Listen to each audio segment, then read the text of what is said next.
В Коми за сутки подтверждено 284 новых случая инфицирования COVID-19. Умерло 3 человека. С начала пандемии от коронавируса скончалось уже 1097 жителей республики. Вакцинация населения – это единственный способ замедлить распространение коронавируса, и регион наращивает темпы прививочной кампании. Об этом сообщил глава республики Владимир Уйба на совещании под председательством Татьяны Голиковой. Вакцинация проводится во всех городах и районах. В 51 подразделении медицинских организаций сформированы 173 выездные бригады, 129 прививочных пунктов и 84 мобильных пункта.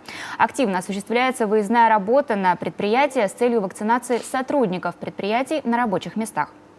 Мы наращиваем очень серьезные сейчас мощности по пунктам вакцинации. Только за вчерашний день открыли дополнительно на базе республиканского стадиона и на базе республиканского врачебно-физкультурного диспансера еще вот два, даже таких пункта вакцинации больших. В связи с этим нарастает количество вакцинированных. Всего на прививочных пунктах работает 126 врачей и 341 средних медицинских работников, сообщил Владимир Уйба. Дополнительно привлекаются и выпускники Сыктывкарского госуниверситета.